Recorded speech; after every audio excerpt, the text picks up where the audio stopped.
And you said if Walmart, the biggest employer in the United States, needs to stay on the council to get access to the White House, something's wrong. Well, Doug McMillon was listening, and the rest of them were. Now they've left. What do you think?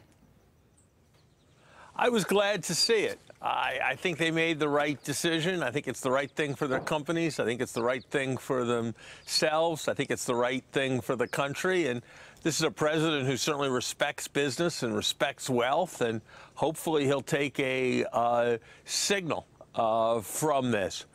But I think a lot of other people have to be thinking about their relationship to this president and this administration, including those who are working for him by serving in the administration. I know if I had encountered anything remotely similar to this during my time in government, I would have resigned.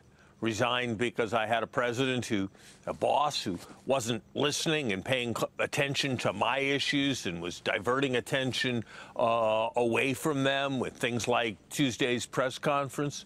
Resigned because of the manifest chaos, incivility, meanness going on within the White House, and above all, because I wouldn't have been wanting to be part of working for someone who courted anti-Semitism and racism, especially who did it after careful reflection and after 2 days to reflect and widespread criticism, as the president did on Tuesday.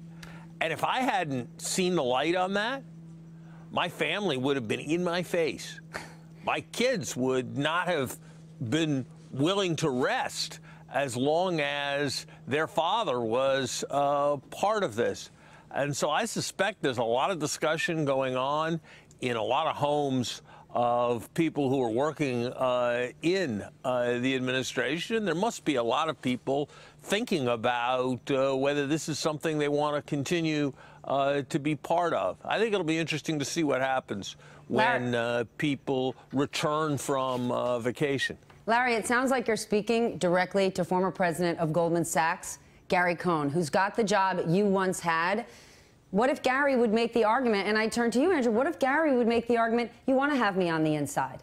Right. You think things are bad? They would be so much worse if I wasn't here, and maybe Gary's waiting to go be the Fed chair. Well, you know, so I was on the phone with the CEO who was part of dissolving this council yesterday. Look at him showing off his and we were talking last night about my face. and we were talking about this very issue, and we're talking about Gary Cohn and the idea of whether what the CEOs did trickles down both to people within the administration and to other people in Washington. But this individual said, you know, there's part of me that thinks that Gary Cohn should resign on principle, but there's part of me that wants him still in the room. And that is the great conundrum of all of this, which is to say, if he's not in the room, who is in the room? Who comes and fills that vacuum? So I do think there is a larger question about what the right decision is. And Gary Cohn is somebody who I think is one of those people, like Larry was just suggesting, who probably does feel it from his family. His daughter works at the Huffington Post. Gary's got Jewish centers in his name in Ohio. Larry? Let me just say, I'm not prepared to prescribe for any specific individual. I don't think you can ever walk in another person's shoes, and there are all kinds of personal considerations for any individual. Look, Andrew's right. Something that one has to weigh is one's restraining influence versus the legitimacy that one's conferring and the power of the signal one could send by resigning.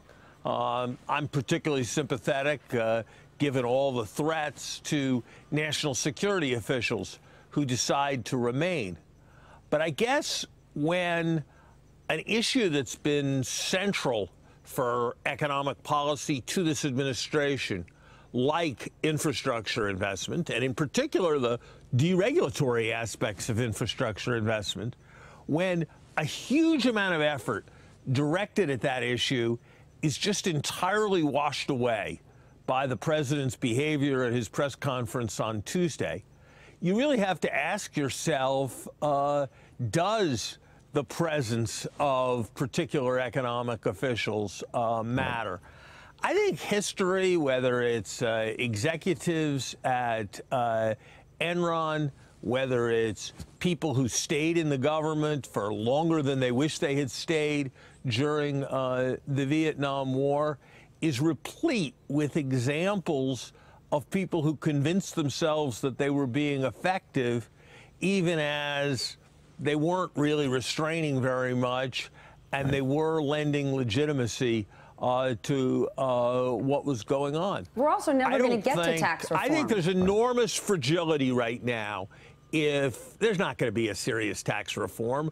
There may be some tax cutting, but how can anyone think there's going to be serious tax reform? It was only 31 years ago once that it happened, with a great communicator, with a high approval rating as president, with a master legislative tactician as the Secretary of the Treasury, with a spirit of bipartisan cooperation in the Congress. None of those preconditions are present right now. Hey there, I'm Chris Hayes from MSNBC. Thanks for watching MSNBC on YouTube. If you want to keep up to date with the videos we're putting out, you can click subscribe just below me, or click over on this list to see lots of other great videos.